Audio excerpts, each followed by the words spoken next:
3, 2, 1. We're making a movie!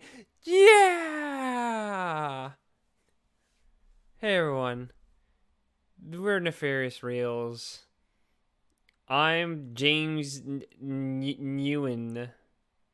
Nguyen. And I'm Damian Carter, and I'm just hanging out with my family, having ourselves a party. Party. Just Just hanging out, hanging out, hanging out, hanging hanging out out with with my my family, family, having ourselves having a ourselves a party. party. Yes, we talk about bad movies. We talked about a trilogy last episode, and we're talking about a trilogy this episode too, because I couldn't wait any longer. And we chose to discuss the infamous Birdemic Trilogy. Well, it used to be more of an infamous duology, but then recently, few years back, good old James released the third one, so now it's a trilogy, and I own all of them on Blu-ray because, of course, I do.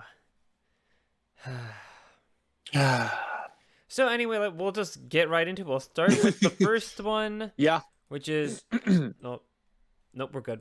Which is 2010's Birdemic Shock and Terror, which is about this guy Rod. He works at Silicon Valley. He fucking works in a startup tech business, and there's a girl, and he meets up a girl called Natalie, spelled with an H for some reason, like Yeah, it's Nath Nat Hully. Natalie, which is really weird. Also, just minor nitpick I want to complain on the Blu-ray. No subtitles, pretty annoying. Which is weird. 2 and 3 Blu-rays have them, but not the first one. The first Blu-ray does not have one. Anyway, basically he hooks up with Natalie, and they get together, and then about halfway through the movie, birds just start attacking people, and then it's just them basically driving around and guess avoiding birds and talking to people and stuff. Cole, what'd you think of Birdemic Shock and Terror? This is, I mean, I'm gonna say this just off the bat. I will appreciate that James decided to try and make a movie in general, but also make a movie with, I don't know, some kind of pro-environmental standpoint, even though it's a lot more of show don't tell. I'm just gonna throw that out because they heavily repeat that and then just kind of say the buzzwords more of instead of just actually showing it. But I mean, it's still a fun movie. The first one's still a fun movie. Yeah, don't worry. We'll get to the one I know Yeah, you're well, referring to. yeah. But now let's just focus on this first one, the simpler times. The movie that first came out in 2008 initially, but didn't get a physical release until 2010. Yeah, by Severin. Yep. Yeah, apparently he tried to get a Sundance, it didn't work, so he slapped a bunch of birds and signs on his car and just drove around playing screams and bird noises. And then Severin were intrigued by this, and they picked up the rights and started releasing this. That's all. That sounds very much the same, all about the same way when, not the same way, but uh, for Inland Empire, David Lynch decided to do a for your consideration for Laura Dern, and he just sat outside on the curb with a cow. Pretty good marketing tactic there, That's James. how I would have done it. How do I get Laura Dern to get noticed for her role in my movie? I know, I'll sit on the curb with a cow. That will get attention. But yeah, like the first half of the movie is like basically completely different from like the second half, which is the titular birds. Because it's just Rod. Well, first, actually, it's like a 5-minute car drive with like endlessly looping music.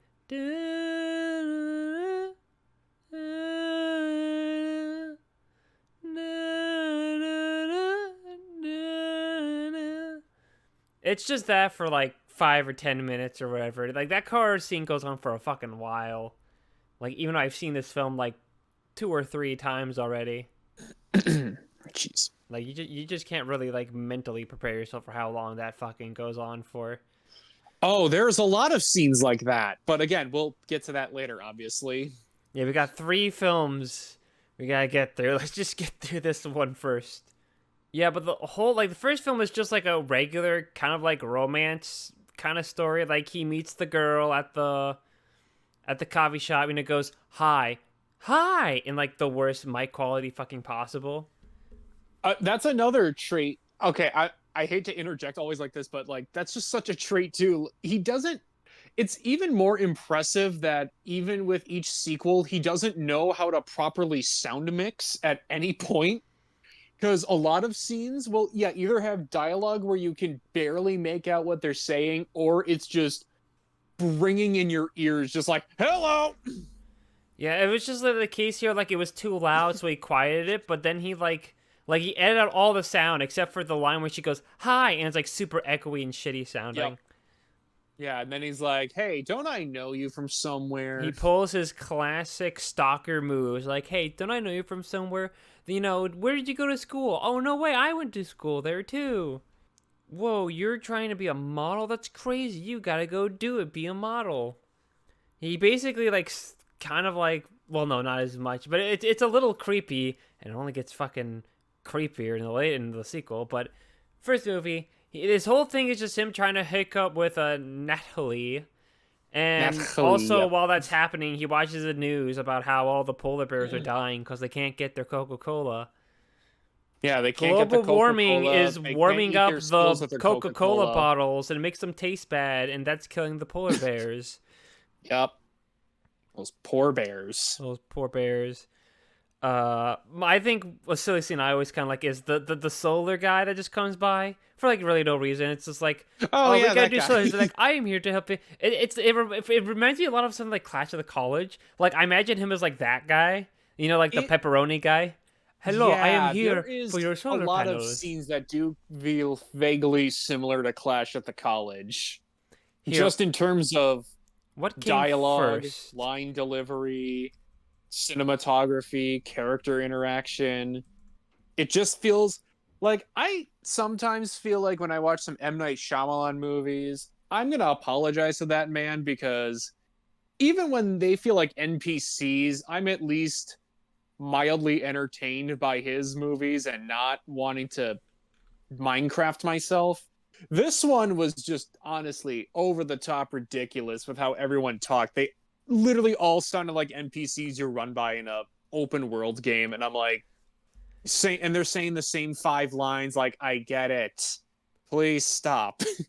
Yeah, but like everything is going his way. He gets the girl. You know, the He store gets a company he's million in. dollar Yeah, sale. it's like we sold our company for $1 billion. Yeah, Woo! yeah. And he keeps Yeah, cutting them all celebrating. can I put your order in today, sir? Woohoo! Yeah. Hey, what are those round things? Oh, Oh, those are pepperoni. pepperonis. Yeah. Oh, I can't have those. Yeah, yeah. You're all getting great payouts. You're getting a million. You're getting a million. Yeah. You get $1 million. You get a million We're all getting dollars. $1 million. Everyone gets $1 million. Yeah. Oh, I can't. I'm gonna be listening to Rush Limbaugh then. You could probably edit scenes from Birdemic into Clash of the College and just like make this oh, like a hilarious comedy. oh yeah. Someone will probably not figure that out. That there's 2 different movies edited, spliced in here. But that would be honestly, you could honestly splice any scene from one of the sequels, and maybe someone won't catch on. Maybe I should do that. Just edit scenes. I own both films physically. I could have ripped both movies. Well, I already ripped Clash of the College, I think, to send to you, I think, actually. Yeah, So I technically only have to do that for I think Birdemic. you mean sent a copy legally to Oh, me. yes, I definitely got a legal Yeah, I copy got and a sent to you. warm. Yeah, I heated up a nice, warm, tasty tortilla, very crispy, Yeah, and one that watched I Clash of the recommended, and College. then you watched Clash of the College with it.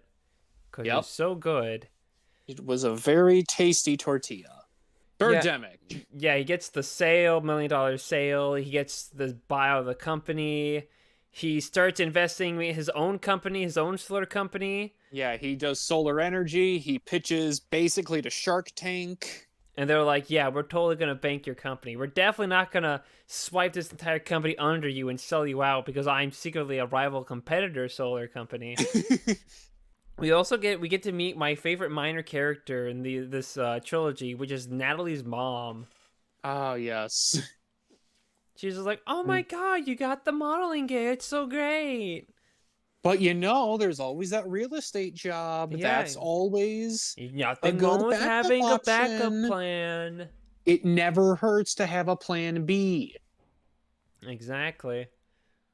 She was too good for the third movie.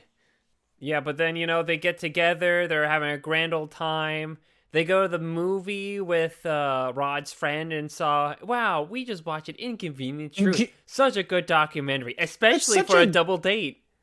especially for a double date, and especially for 2008 when that came out in 2006, unless they were doing a re-release. I don't know, but it's just I find that hilarious that they filmed it like 2008, but that came out in 2006. So I don't know, maybe James. it's just one of those older theaters that just keeps rerunning like the same movie over and over again Oh, or like those something. budget theaters that kind of play Yeah. the movies that are a little too out of release, but they don't want to lose some of that lose some of that film footage. So Yeah. they're like, yeah, we'll play some of these Rod's older like, ones. We'll I go play to this like, theater, I watch it every week. They have to watch it. I own the building. They have to keep playing it forever. And then they get it. They have a party, start hanging out, hanging out with their family, having themselves a party. God, that sounds so fucking weird just trying to talk it like that. having ourselves a party, just hanging out, Hanging hanging out, out, hanging hanging out out with with my my family, family, having having ourselves a ourselves a party. party. A cool summer breeze, making me feel at ease.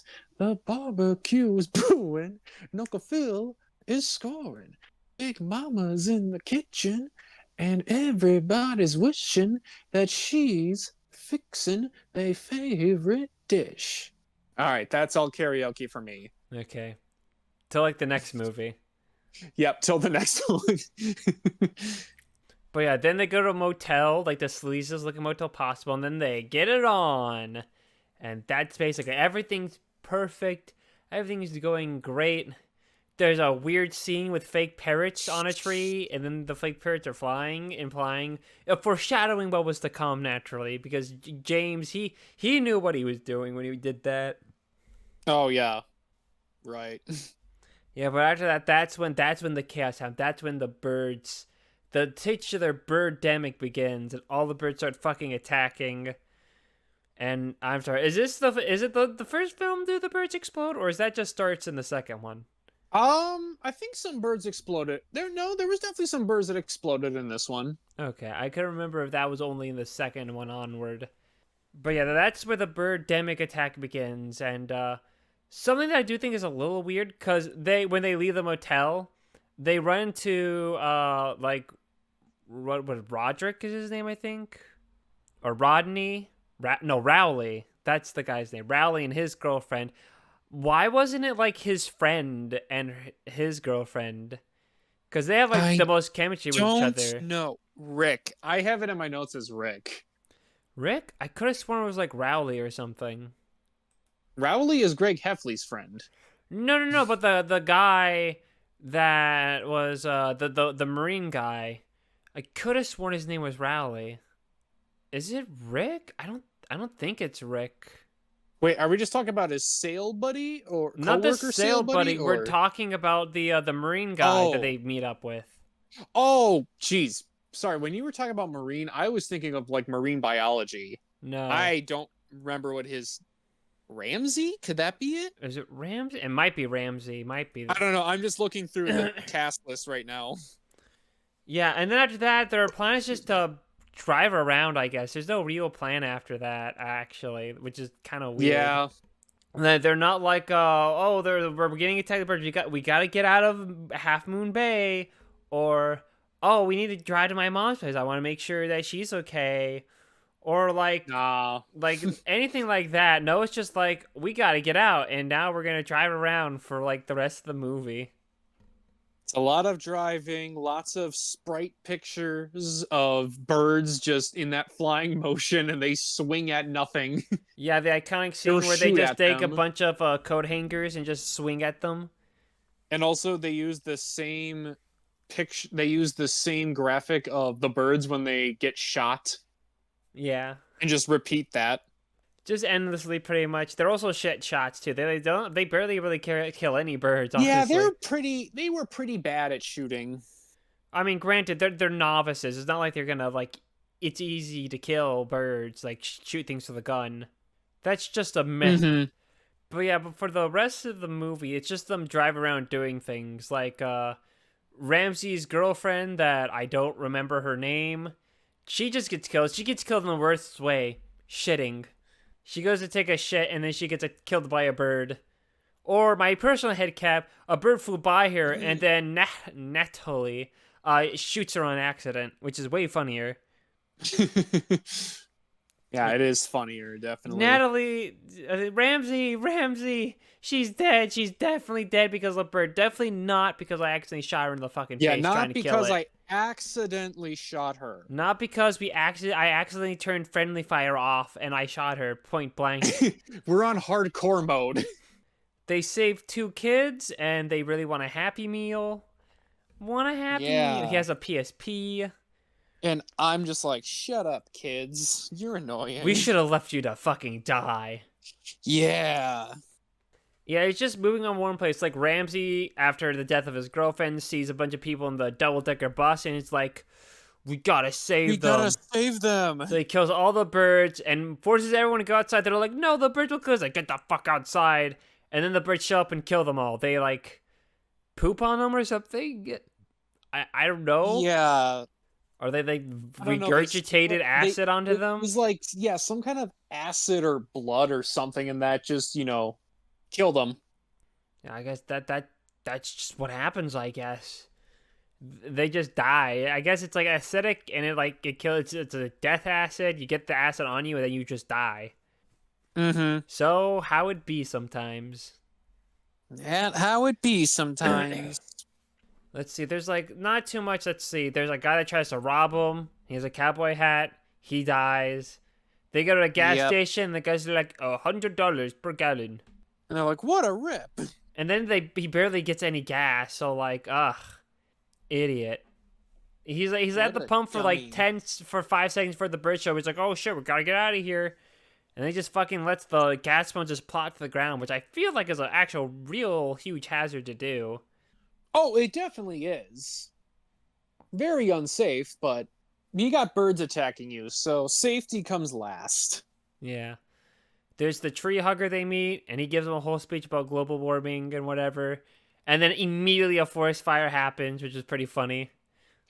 Yeah, forest fire. It's just a bunch of... Oh my god, guys, look what's happening. And... Now all these animators will have to draw this fire. Damn it. And then one of the last scenes, they go to the beach. Rod catches a fish, and they cook it. And then it's like, here's some fish, and we have some seaweed. Very healthy, guys. Yep, and then then the birds show up. They get scared away by some doves, and then they just watch the birds fly away. And then that's the whole movie. This one's definitely more fun. Or at least, it's incompetent, but it's like that charming kind where like, yeah, he didn't know what he was doing, but he was doing his best. He had a vision, and he went for it. And I appreciate it. And, it definitely holds up the reputation for one of those better infamous, so bad it's good movies that you could definitely put on with like friends, and you're just like, yeah, we'll have fun with this. We don't need to really think about it. We already know really it's see bad. his Hitchcockian inspirations, like when James Nguyen was in the restaurant. I think I looked up on the it was like on the Wikipedia. It was talking about how he's inspired by the birds as a partial. But I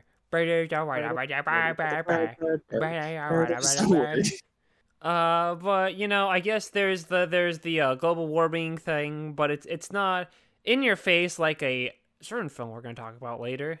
Yeah, it's very I won't say it's subtle. I guess I would compare it. It's like it's in your face, but it's like you're getting hit in the face with like a foam ball. Doesn't really hurt. You just go, wait, what the fuck? Okay. You're just like, oh, okay.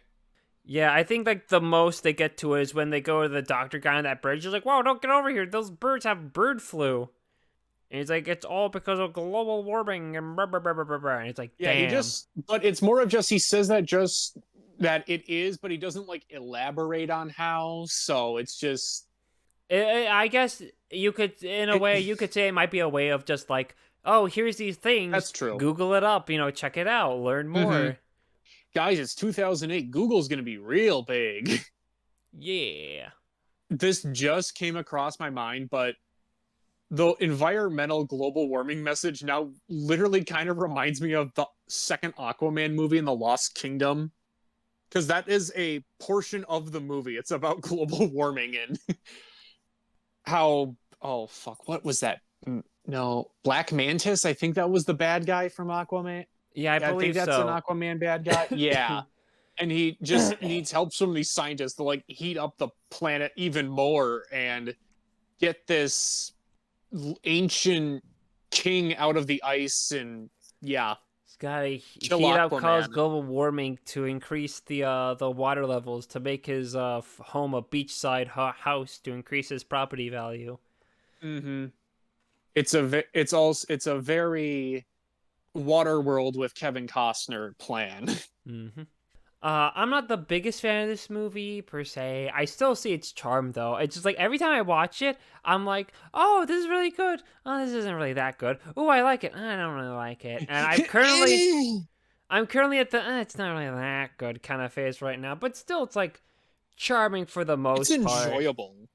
It's a thing where it's like it's not much, but I get it. I understand why other people will be like, "Oh man, this is like one of the best bad movies ever made," or one of the best ones.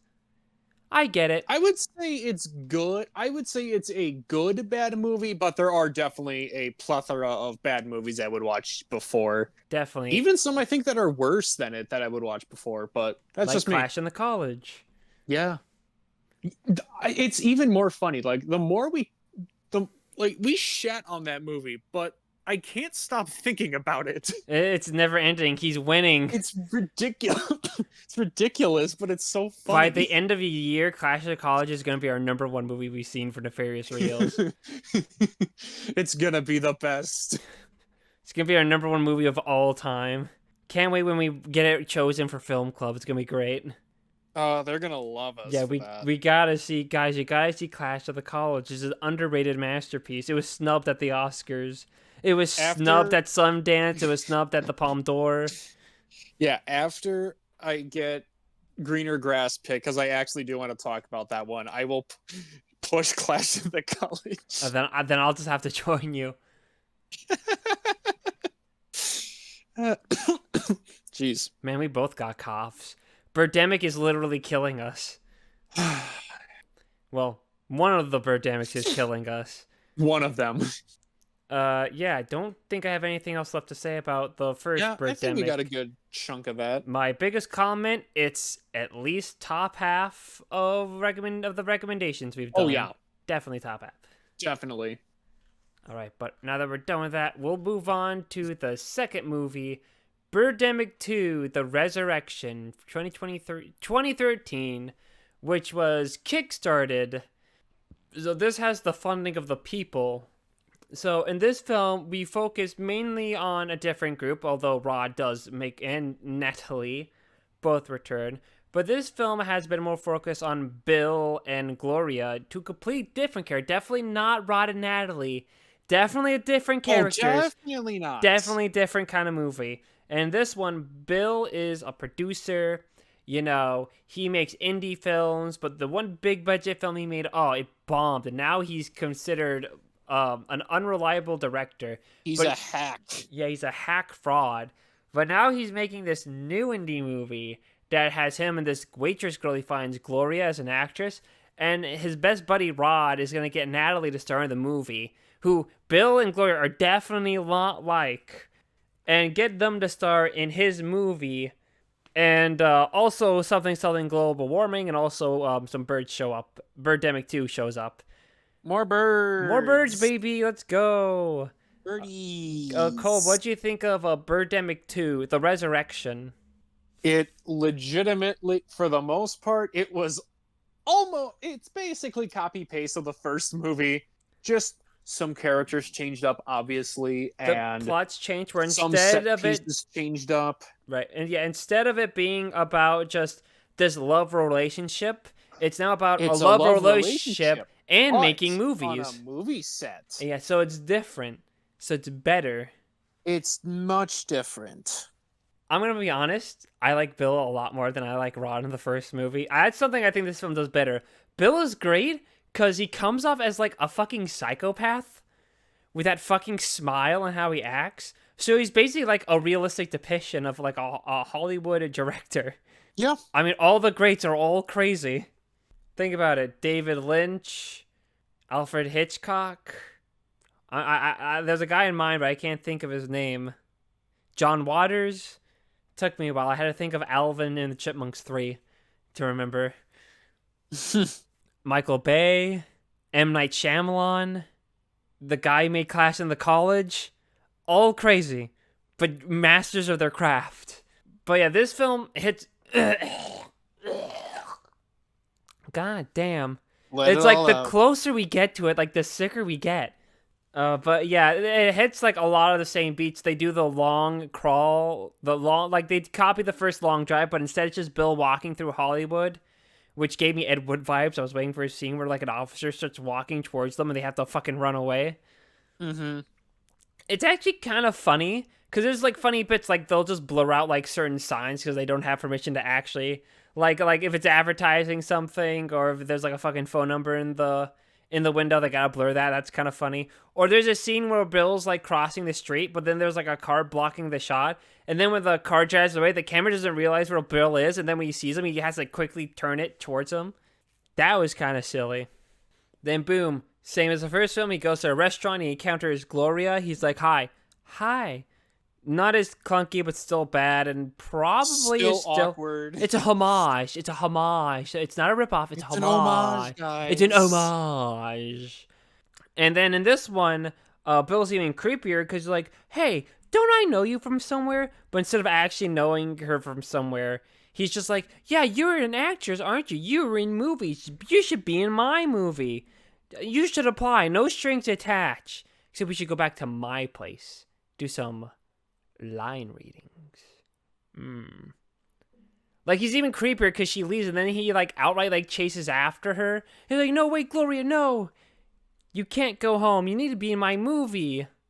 And if you don't get this, if you don't get the role in the audition, I will pay you $1,000 for a bus ticket. That's so you can move back home, but you won't move back home because you are going to be in my Because movie. you're gonna be in my movie. You are going to be in my movie, Gloria, and there's nothing you can do about and it. you're gonna like it. Wait a minute. Did Bill orchestrate Birdemic? He's like, I'm going to make a horrible disaster so that way Gloria will fall in love with me because I'm keeping her safe. I mean, he is fucking crazy. He is crazy. He's yeah. got that wild look in his eyes. Like, you can tell. He's killed a man. When he talks about that, like, one beautiful actress that he had in a movie that didn't you produce... gotta be crazy to, Remember, strive for that vision. remember when he was talking about that beautiful actress to Gloria from that movie that he didn't finish producing? No, he killed that actress. He was making a snuff film. He was making snuff and he killed that actress because he's a psychopath. Bill's looking for another victim. Holy shit. But yeah, but Rod shows up and he's just like, oh my god, Bill, I heard you're rich and successful because all your tech companies you sold off. How about financing my new movie? Okay, but you need to have Natalie in the movie as the lead role. And my adopted son, Tony. Yeah, oh yeah, that annoying kid we skipped over pretty much in the first film. Yeah, he's back. Yeah, but he barely is in this movie too, so I'm just assuming he gets killed off as well later. I maybe because he never they show him in that one scene, then he never comes back. Maybe he just falls into like the tar pit or something, and they just forgot about him. Oh, maybe. Because that's the last thing we see him was at the tar pit. So like, yeah, he probably just fell in the tar pits and died. Probably Killed by Bill. Damn it, Bill. Killed the adopted But he son. needed to get that shot. That's all he needed. You're in my way of my shot, kid. Pushes him in the tar pit, drowns and dies. Yeah, that's Yep. your fucking survival of the fittest, bitch. Get out of my way. I'm making a movie. But yeah, Rod funds part of his movie, and then they managed to get investors. The same guy who also like gave him the tech that Rod sold the business that the startup that Rod was in. It's the same guy. And he's like, "Where's the boobs? Where's the action? Where's the blood? Where's the gore? Where are the titties?" And he's like, "Nah, man, this That's film, not that type of movie. that was my snuff film, guys. It's out. You can. Vinegar Syndrome is doing a 4K restoration right now as we speak. We can watch it then. This is a brand new movie. It's gonna be great." And they're like, "You know what? Yeah, we're totally gonna finance your movie. Yeah!" And they all high five and shake hands. $1 million, baby. We're made. It says I love that line. I think it's my favorite line in the entire series. Where he just goes, Bill goes, "We're making a movie!" And he raises his hands in the air successfully. He's got that wild look. He's got that wild look in his eyes. But again, some of the masters had to be a little crazy. Yeah, to make perfection, you all gotta go a little mad. We all go a little mad sometimes. Yeah. Yeah, pretty much Bill gives Gloria the main lead. He gives Natalie the minor role. Global warming gets mentioned a little bit by that doctor guy from the first film. He's there. Yeah, he's doing some lecture about birds. It's been raining red rain recently. Yeah, it's like Stay indoors and have an umbrella. Story, to be honest. It's weird because I don't know, like, it feels like the red rain really has nothing to do with global warming, like, at all, I feel like. Yeah, it just seemed more like this is a cool thing. I love to the have. funny line is just like, we advise to stay inside and also have an umbrella, in case it rains inside, too. Yeah, of course. Just like in that video. What the? No. I'm under the awning. It's still raining. How is it still raining? It's not fair. But yeah, as they're shooting the movie, it rains red in LA, and the red rain, I guess, brings to life all the dead birds from the fucking tar pits, and 2 cavemen too, I guess. And you can tell the red rain's very dangerous by all the people that are just walking around enjoying their day, as if somehow this red rain is just an effect added in post in an editing section. But yeah, the birds come to life. They attack the set, kill a bunch of people, except for Natalie, Gloria, Rod, and Bill, and 2 other guys who I don't remember their names. And it leads to them. Basically, everyone in the lot gets killed, in the film lot gets killed throughout it. No matter, as they go around, they go, "Oh my god, he's dead. Oh my god, she's dead. Oh my god, they're dead." It's pretty much what they do for the next 10 minutes. Oh, I forgot to mention, Natalie's mom shows up again in this movie. She shows up to have dinner with them and does the old, the room is like, "Natalie, when are you and Rod gonna have grandchildren? When are you two gonna get married?" I'm getting old. Yeah, I'm getting old. I want grandchildren. I was waiting for her to go, "Oh, by the way, I got the results from the doctor. It's breast cancer." And then never bring it up again.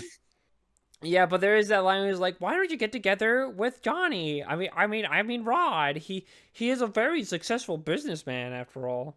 He's And a it's a very well-paying successful job." businessman. He's got a nice schlong. Yeah, and then she's like, "Hey, can I be in your movie as maybe a minor role?" And that was the last time we'll ever see of Natalie's mom in the Birdemic universe. But I don't think she's dead. I think she just moved on to better things, I feel like. Yeah, she was much. She was too good for Birdemic. In Birdemic, and just knew, I'm done. She's like, "I'm gonna come back for the second film because I care for the crop." But then when Birdemic 3 came along, he's like, "James, you've gone too far. It's over." James, pack it up. It's Jover. God, there's a 4th and 5th one planned, man. What the hell? Or at least that's what it says on Letterboxd, unless they removed it. No, it looks like. Oh wait, no. There's a Birdemic musical. Let's see. So there's Sea Rising Maverick. There used to be a Birdemic 4 and 5. I don't know. Maybe he just changed it. Maybe he canceled it or something. Maybe we're lucking out on this one. Hopefully. Hold on, let me look it up. Recent interview with James Nguyen. Apparently, a fourth Birdemic film, Birdemic Garden in Eden, is planned. Oh boy. Apparently, it's going to be a $10 million budget. What? That's what it says on on James Nguyen's Facebook page. With a $10 million budget, Birdemic 4 Garden of Paradise can be filmed at Warner Brothers Studios' Backlot and Soundstage. And then there's a picture of him at the Warner Brothers Studios Backlot and Soundstage.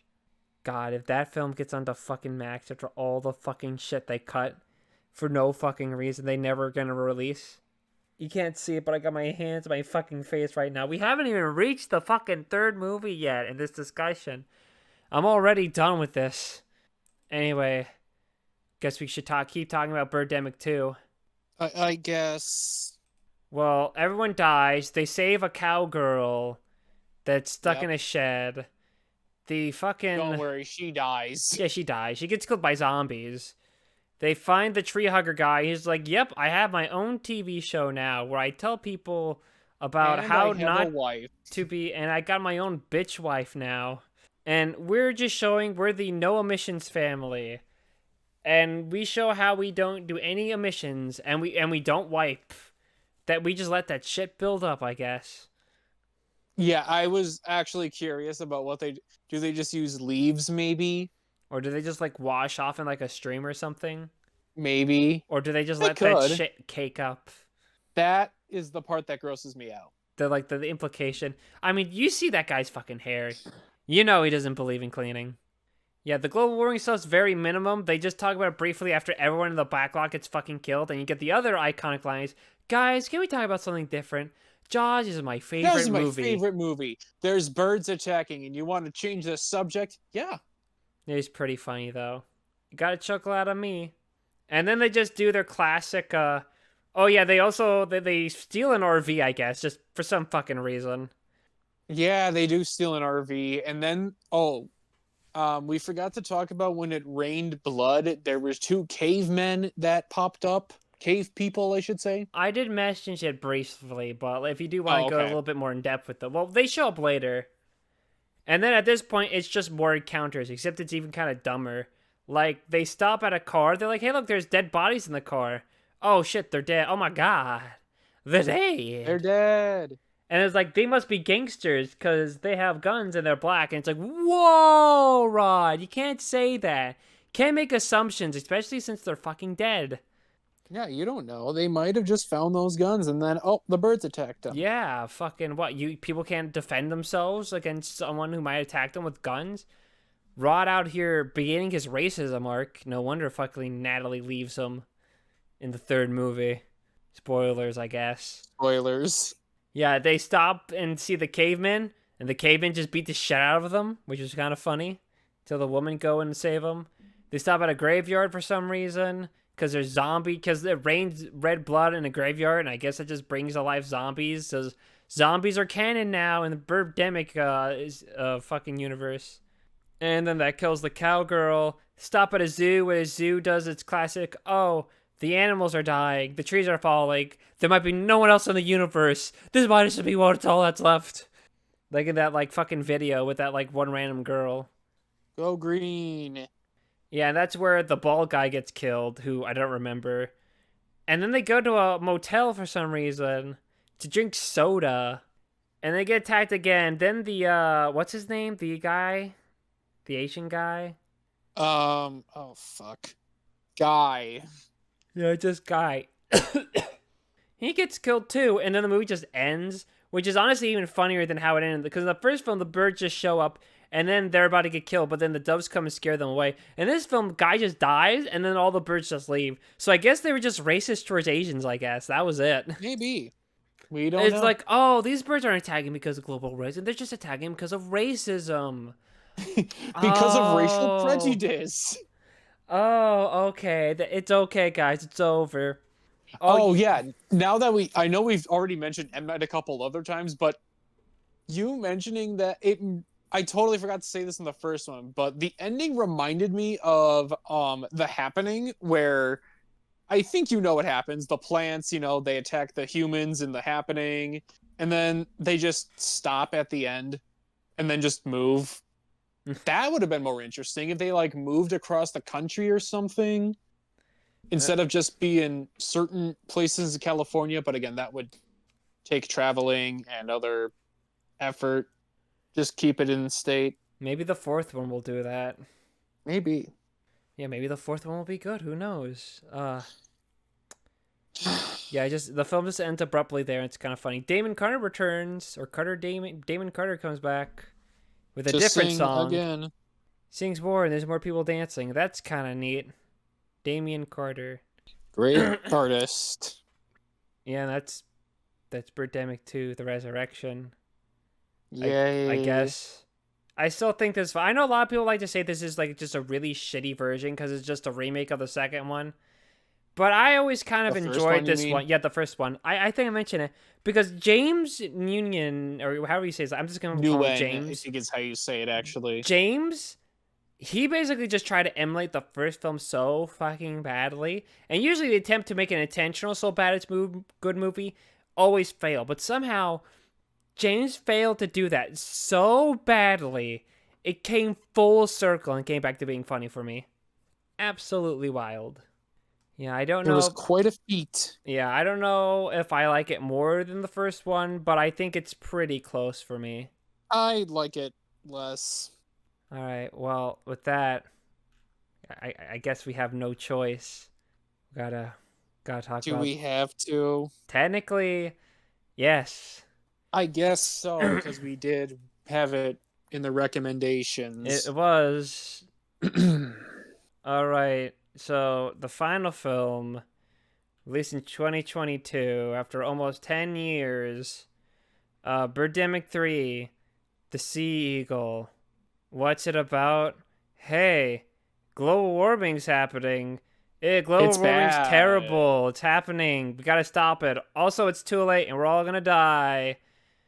Synecdoche, New York. Also, some birds show up, I guess. Yeah, there's some birds, but it's not until almost an hour in the movie. And then it's like barely do anything. Yeah. Fuck. I'm just gonna spoil this. This is gonna be a movie in the bottom 10 for me in recommendations. I'm not kidding. Oh yeah, neither am I. This is fucking awful. I'm actually literally- debating whether or not this actually is like the worst thing we've ever seen or not. Actually, Ooh, that's a toughie. Wait, I'm gonna like this isn't like 50 Shades 3 where you're like oh maybe no we're on the same page here. We this is, oh my god. Yeah, I'm just gonna send you a GIF. This was basically how my brain felt during that movie. Yeah, I think something like that too. I got a new phone, and just trying to get this fiddling with that was way more fun than the fucking telephone? movie. God, no, I didn't. I own this on Blu-ray. I watched it on my TV. Oh, I literally was filling my phone. I feel like I missed like nothing. There's no plot. There's nothing. This is the film where James just gave up.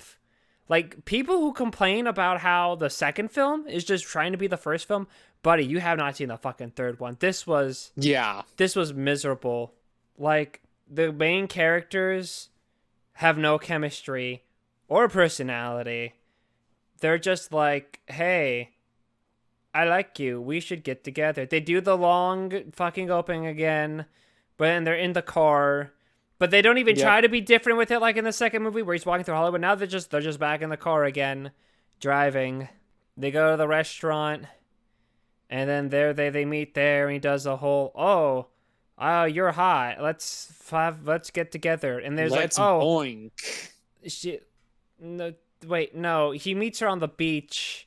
And he's like, I'm a ocean acid person. I dump acid in the ocean to give cancer to seals or whatever the fuck. And then she talks about global warming and how there's acid in the ocean to make the seals gay or something. I don't like them putting chemicals in the water that turn the frickin' frogs gay.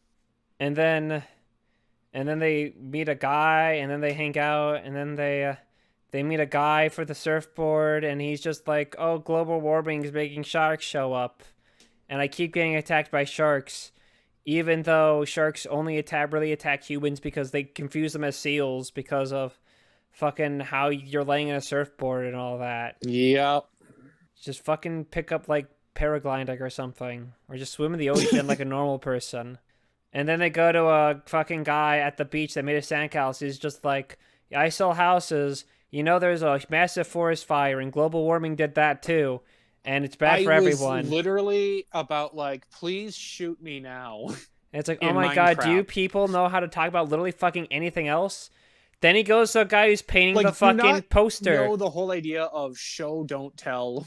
'Cause or you're doing like a real have a bad job, plot, James. or anything.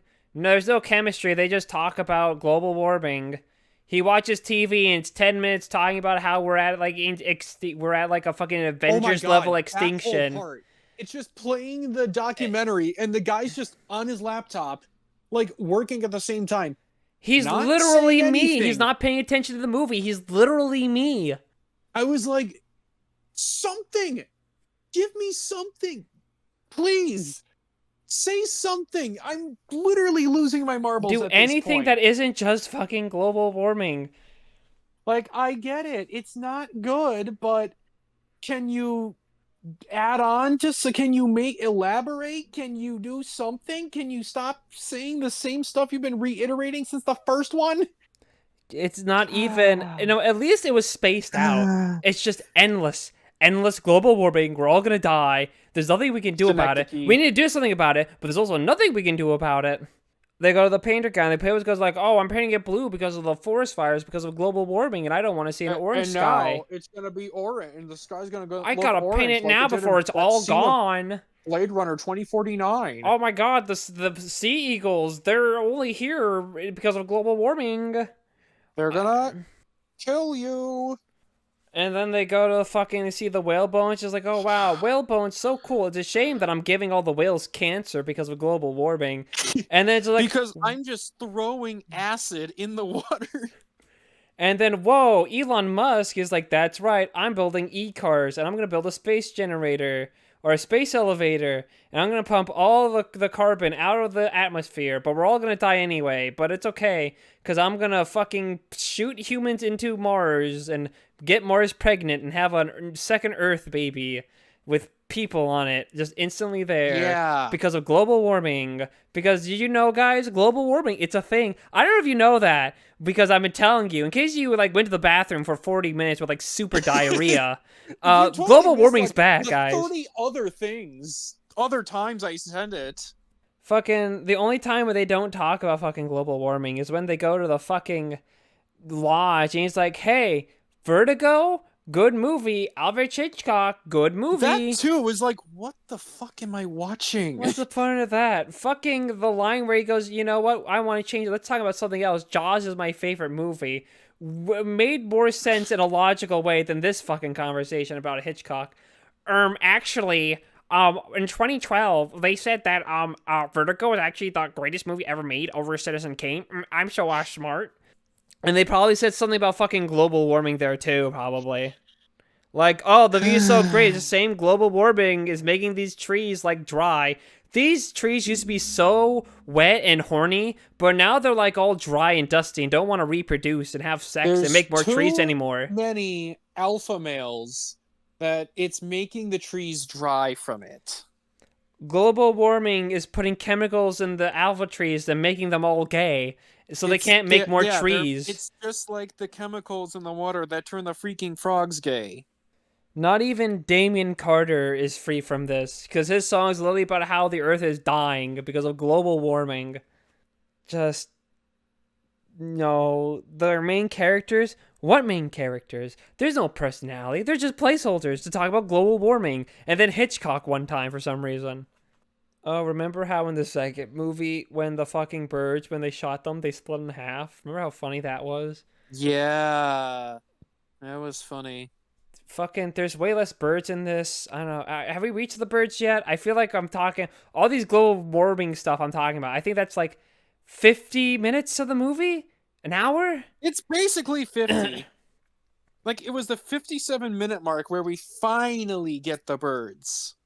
For like a brief snippet, until now they're just in the forest for like another 5 or 10 minutes looking at things. Where Rod, because I guess he has nothing better to do, which I didn't even recognize him because of his fucking beard. Probably because he went fucking crazy. Natalie left him. His fucking adopted son is dead in the tar pits. His friend Bill fucking pinned him for all the assault against many different actresses from all the other movies he was in and pinned it all on Rod and ruined his life. Yep. Because Rod becomes like fucking crazy, kind of. He's just like, yeah, these trees are dry. You know why they're dry? Global warming. Oh my god, yeah, I bet you never heard of that before. What? No way. Crazy. Uh-oh, stinky. Stinky poopies. Ha ha ha, poopies, buddy, poopies.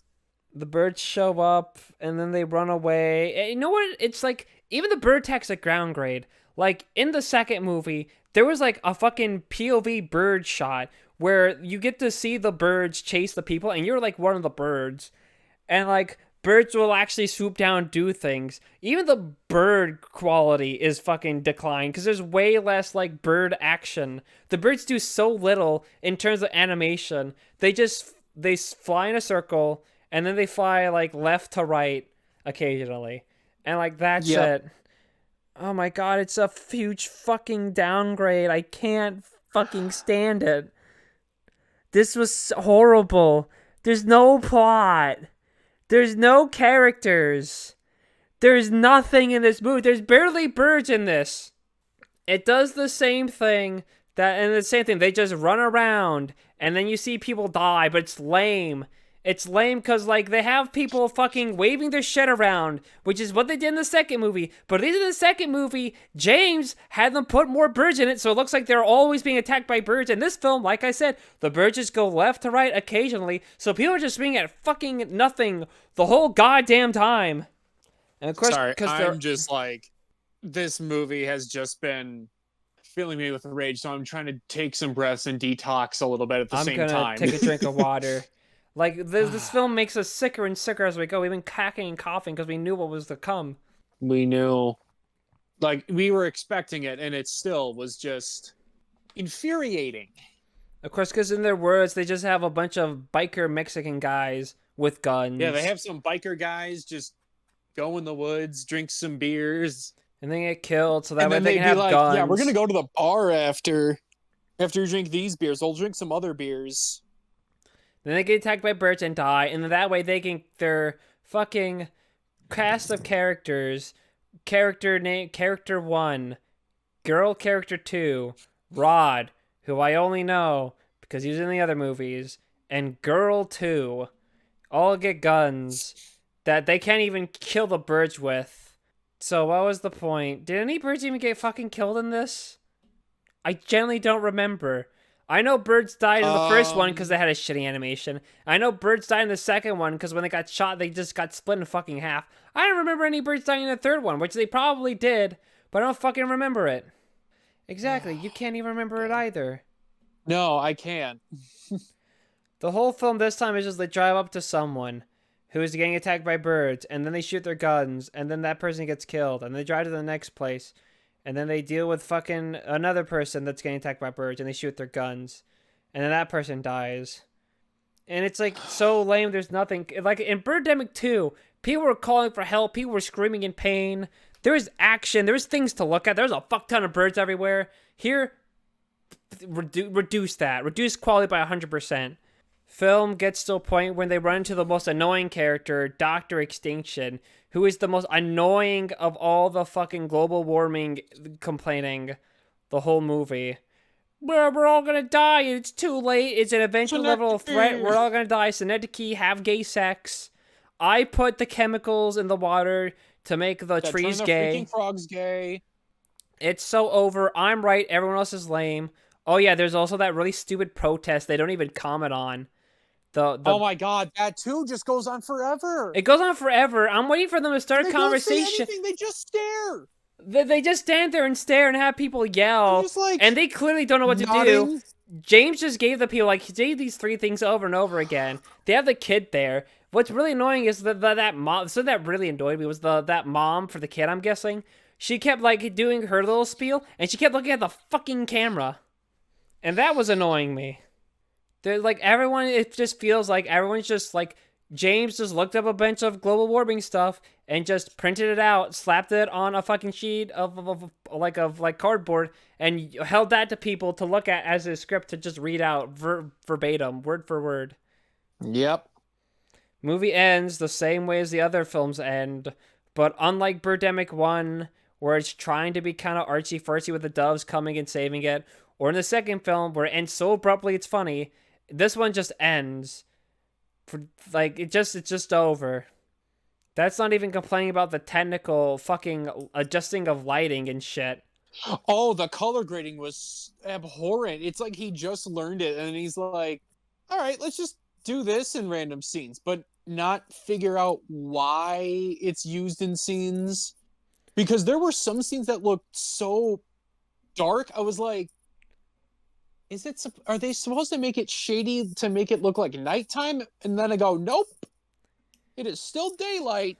And the next scene is back to that brightness. It's like, it's the worst thing about it is because when there's our shots that look nice, I know that's just coincidental. Like, he just had it set on like one setting the entire movie and did not care about what it looked anywhere else for some reason. But I feel like he had to be filling with it because there's literally scenes that are like back to back that look completely different despite them clearly being shot at the same spot. Probably with like not too much difference in time. Mm-hmm. It's just fucking wild. Also, audio can be really weird sometimes too. So I guess like he didn't figure that out either. Natalie's mom isn't in it, which is like good. She made the right call. The song section is fucking Damian Carter, worst song of the trilogy. So bad. James Lilly had a second singer show up to sing more. Yep. There's the awkward sex scene again because James doesn't know how to do anything else. Yeah, and it's always even more funny because she had like a bikini on. Like, that's not women's underwear, James. It really felt like, oh, is this how like Tommy Wiseau saw sex? It goes in the belly button because I've seen only porn. I can't do this anymore. I don't have anything left in me. I can't keep talking about this fucking movie. I'm debating now if this or F the Prom is the worst movie we've talked about. I think this might be the worst film. You know, F the Prom, we were angry, but it was for different reasons. There's a plethora. There's a spread. Mm-hmm. This is just like... Birdemic 3 is just global warming. Like this is what I'm dedicating an hour and a half to. No birds. You know what? You can say this. F the Prom. At least it led up to the prom getting effed. Yeah. Characters might have been horrible, but they had personality at least. Fuck it. Spoilers. It's gonna be last. And I have also been moving the second one up more because, like, yeah, it's basically a carbon copy of the first one, but that one at least had something. It had birds. It felt like a genuine attempt, even if it is just trying to copy the first film. It feels genuine. This film feels like James just knew he could just throw together just anything, slap it together, and just sell it off to make money. Because he just knows people are going to fucking buy it. This feels like a cash grab. This feels like a blatant cash grab. Playing on the memes. Oh my god. I know last time I talked with 50 Shades Free, I was just like, at least Charles Band fucking, like, at least we were mad about something, but, like, legitimately, at least Charles Band knew how to do fucking the color grading on his fucking movies. That is true. Like, say what you will, at least in a technical aspect, he knew how to fucking shoot a movie. James didn't. And this is his third film. No, technically he's like fourth because he's got like a random Jack and Jill film now. Jack and James, whatever it is. Like he shot movies, even if they're shitty. Like the first two films, they're shot fine. Like they're not good looking, but like there's a consistency to how they look. How do you fuck up this much? How the fuck do you do that? At least Charles Band actually made a okay-ish trilogy. So that way you can watch the first three Evil Bongs and just don't watch any of them. James could even finish off his third trilogy in a good way. Do we have anything else to say, or do we just want to get this over with? Just finish it up and Just fucking end it. Fuck. let's fucking end it. Holy shit. So, let's just skip. We know which one's the worst one, or either our worst or at least second worst film we've ever discussed ever. I'm calling it the worst. Generally, I've never felt more of a waste of space. So congratulations, F the Prom. You're no longer my bottom. In fact, you're no longer gonna be on my fucking Nefarious Reels display because you're no longer the worst film. You do not have to be crushed under the greatness of Taming the T-Rex anymore. That's Birdemic 3 now gets to do that. I guess the question is, which one do you prefer? Birdemic 1 or Birdemic 2? I would go the first one. I agree. It got to like the second one again, like we said, there's at least an attempt, but it does get a little too carbon copying where I'm just like, oh, I could just be rewatching the first one at this point. Yeah. Yeah. Yeah. Yeah. Yeah. Yeah. Yeah. I have Birdemic at 60 and I have Birdemic 2 at 62. Decent films. We could probably watch the first and second one again. Birdemic 3, just fucking shoot me at that point. If you put a gun in my head and said we gotta watch Birdemic 3, I said just fucking shoot me. Like, the sweet release of death will be better than this. Honestly, I was wishing for the sweet release of death. Oh yeah, also Would've been congratulations, 50 Shades Darker. You're out of my Way to bottom go. 10 because Birdemic 3 was that fucking terrible.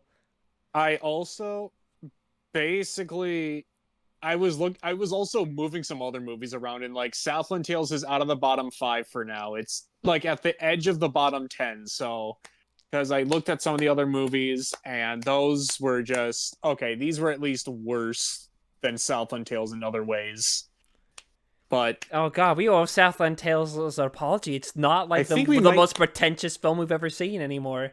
yeah. Birdemic 3, Jesus Christ. Perhaps we treated you too harshly, Yeah, even though we perhaps. still think you're kind of garbage, but Maybe Leo That's had neither a here point. nor Maybe he's there. right. Maybe Leo really was. Maybe Southland Tales really was a masterpiece now that I've seen Birdemic 3 The Sea Eagle. I see what it could have been and it wasn't.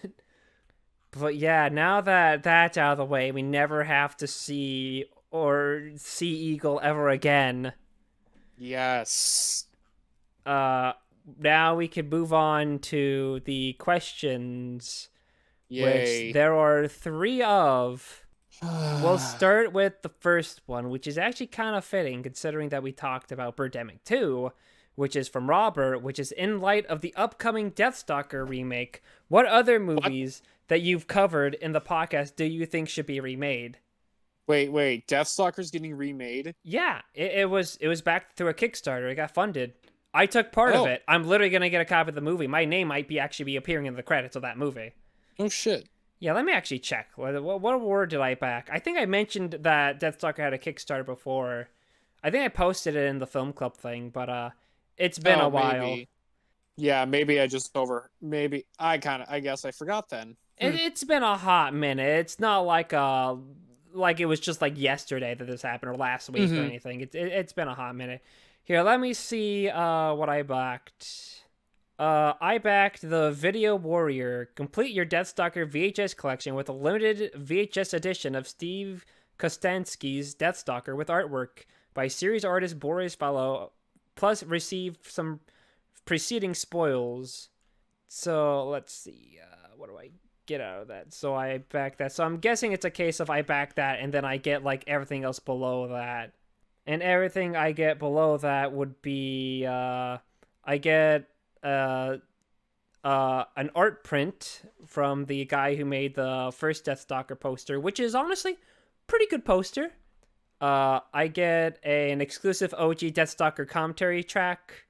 I get thank you credit in the movie.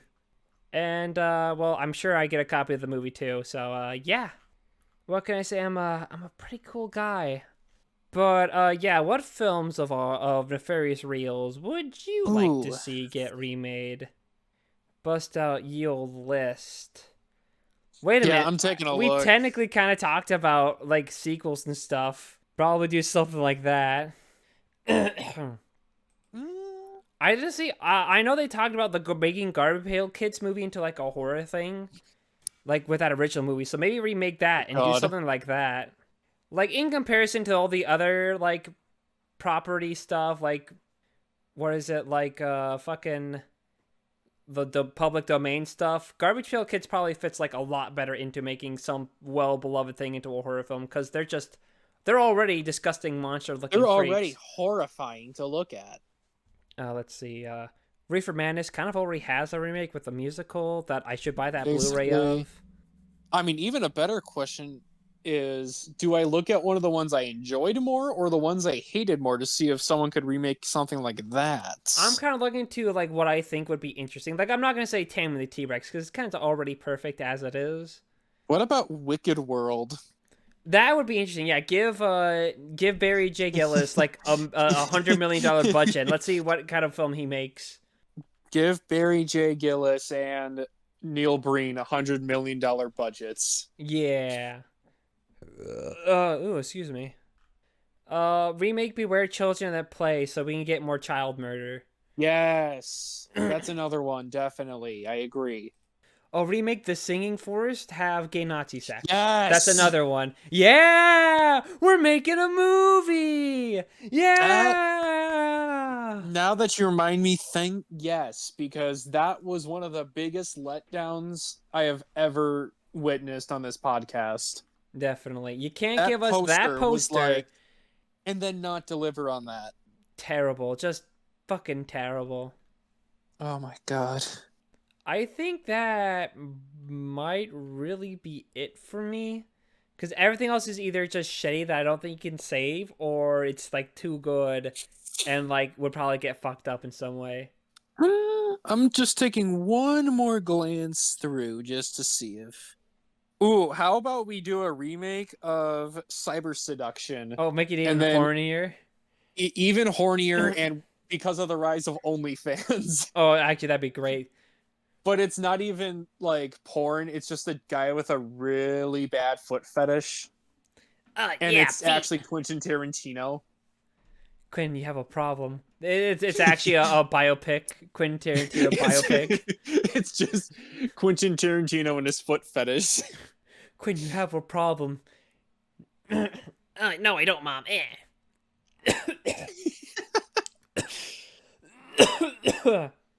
Don't die.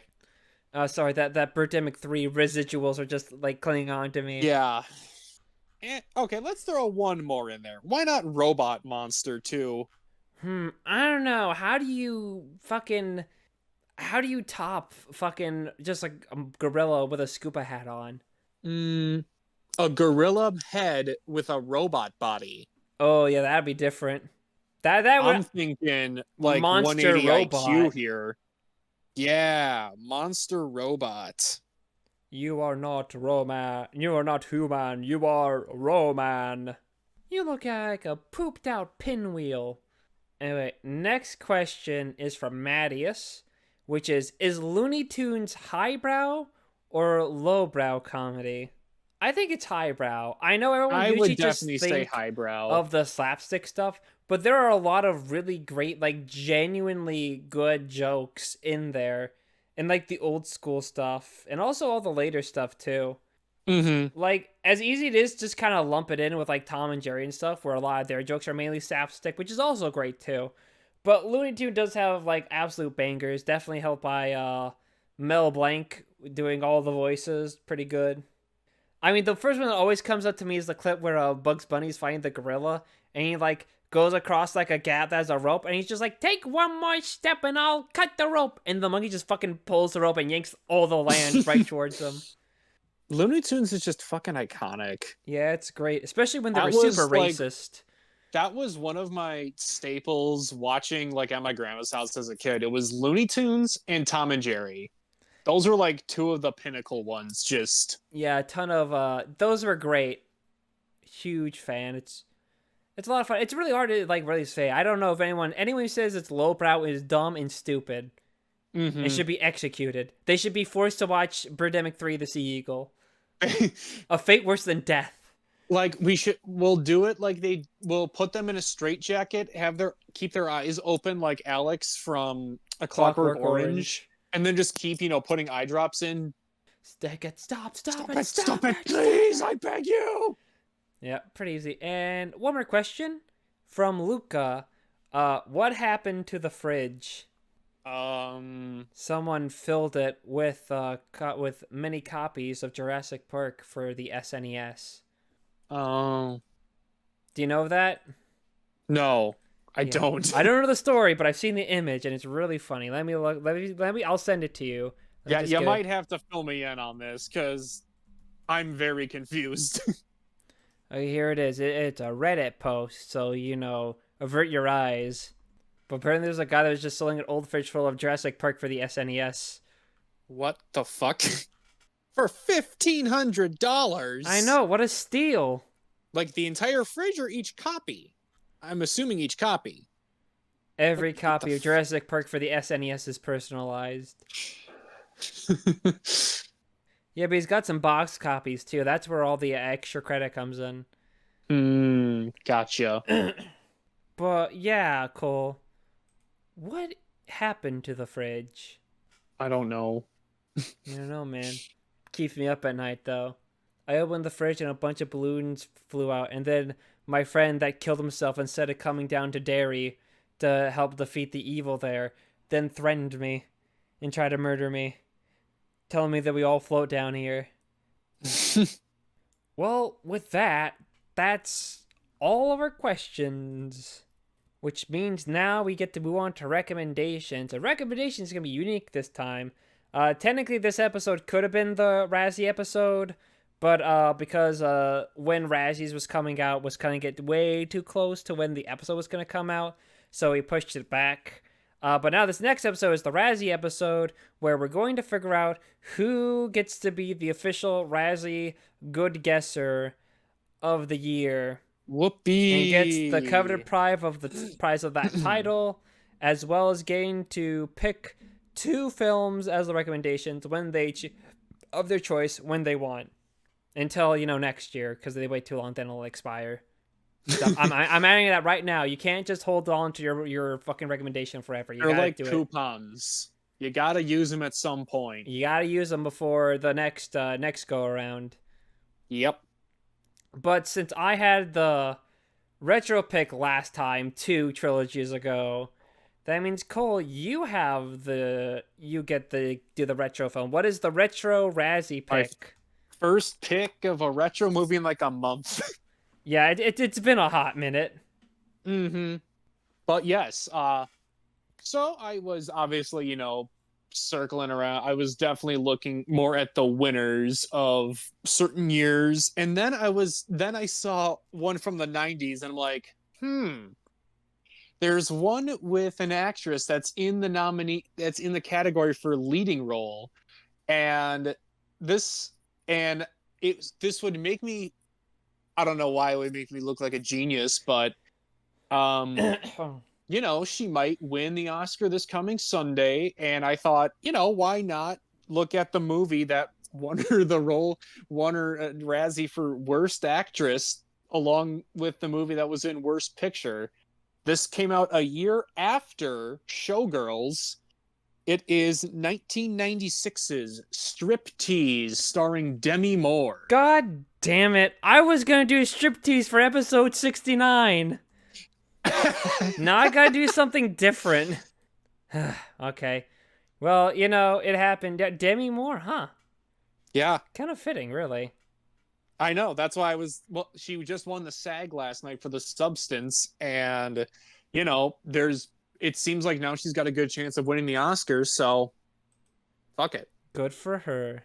Also, if you have not seen The Substance, watch it. I highly recommend it. I'm gonna get to it. It's been on the back burner for a while. It's a great live action Meat Canyon movie. I'll check it out eventually. I've been meaning to. Don't worry. I'm not like a go avoid it because it's beneath me as a film auteur. No, I want to check it out. It's just I haven't really found the time. That's fair. All right, since now I can no longer fucking recommend striptease for episode 69, which will be after the Razzie episode.